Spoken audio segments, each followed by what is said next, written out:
up YouTube? Crafting Cards there, happy Tuesday. Now in today's video, we're going to continue working on my B16 engine, as well as dive into the front suspension setup on my Civic. We got a lot of work to cover, so let's get right into it. Alright, so starting off on the cylinder head, we want to get those old style last motion assemblies out of there. So first things first, we got to pull out these locking pins. Then I go ahead and rubber band together the rocker arms so they don't fall apart on disassembly.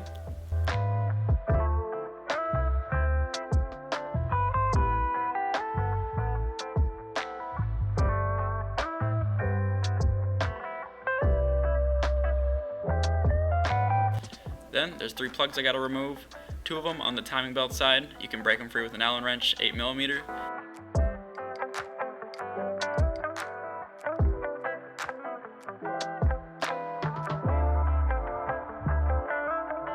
And there's one also next to the VTEC solenoid.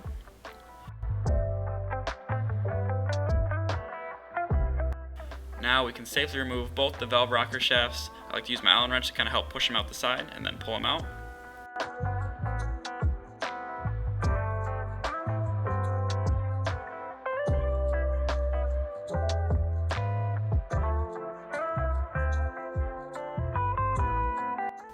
And once you get those shafts out, the rocker arms just come right out of there. Just make sure you keep them in order.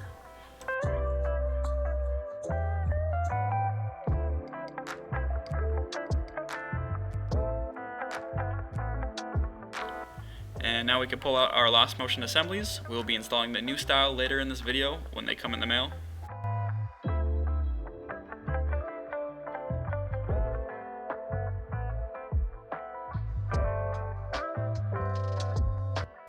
But for now, we can flip this engine over so we can wrap up the bottom end.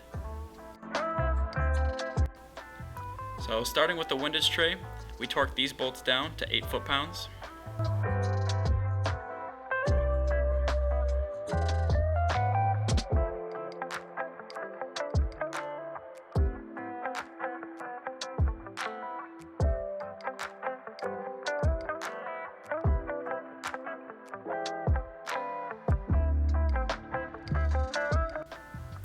Then install our pickup tube gasket and the pickup tube itself, torquing these bolts down to 8 foot-pounds as well.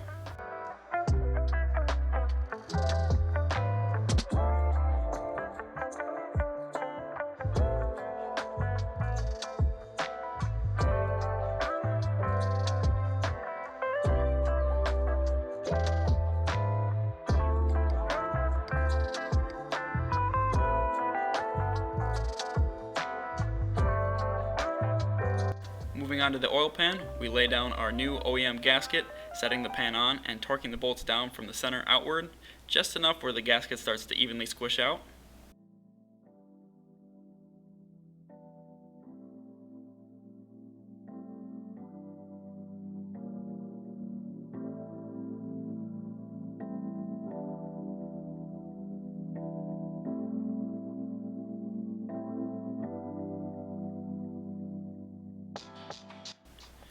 Now back to the top of the engine, it's time to cut my valve cover to give me access to my adjustable cam gears.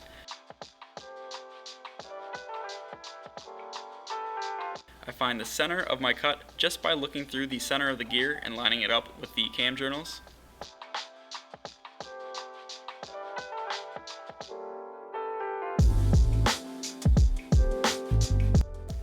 I decided to cut a 3.5-inch diameter circle just to make sure I had access to the adjustment bolts.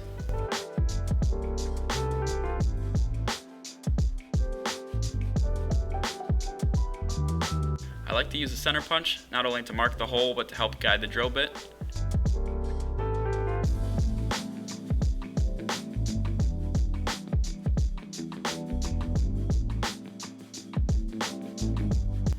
And here goes nothing. I've got my roommate acting as a vise holding down the cover while I go at it with a 3.5-inch hole saw.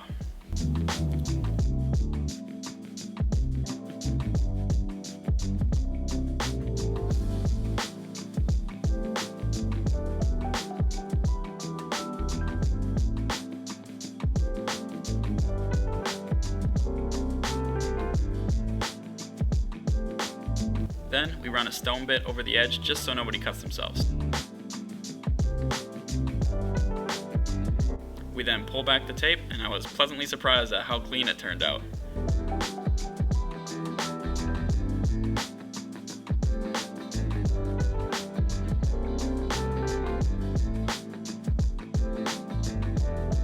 Just for test fitting purposes, I decided to slip on my new cam gears.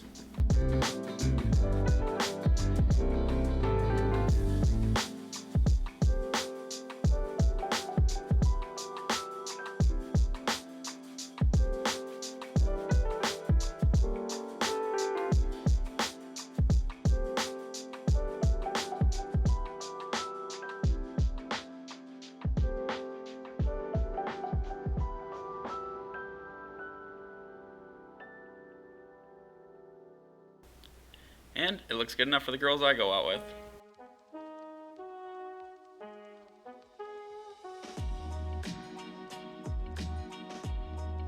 So now we head back into the garage to remove my spindles from both sides of the car. I do this to get easier access when it comes time for me to swap out my old and crusty control arms and ball joints for brand new upgraded components.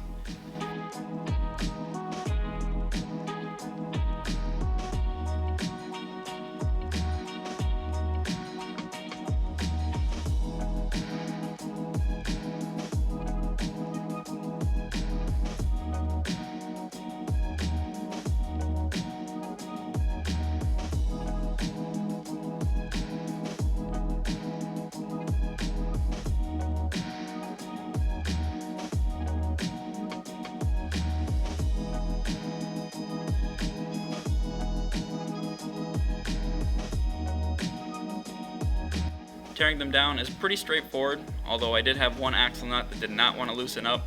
Luckily, Gideon lent me his high power M18 fuel impact, and we busted that nut in under 3 seconds flat. I gotta get me one of these.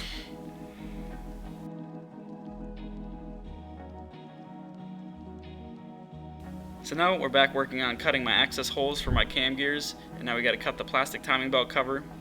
I use the old cutout piece as a stencil and get to work carving out the plastic with my Dremel and cutoff tool.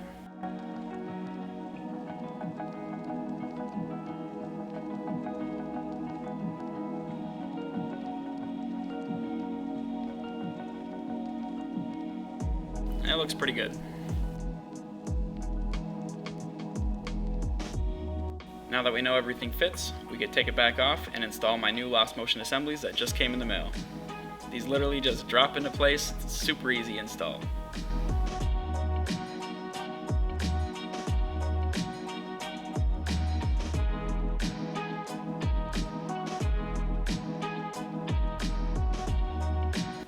And now I'm excited to share with you my new suspension setup I've been putting together. What you see here is a manual steering rack and control arms from an EG Civic, along with my brand new FCS tubular subframe. I cannot wait to install this stuff, plus the other parts I've got on the way, to really dial in the handling characteristics of the car, and more importantly, the stance of the car.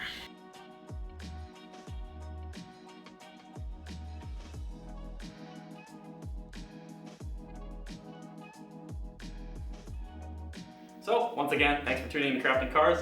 Don't forget to like, share, subscribe, all that good stuff. And if you haven't already, please check out our Friday videos. Gideon's been working hard on his RX-7 there, so there's a lot of stuff you don't want to miss out there. And yeah, I'll see you guys next Tuesday. Bye!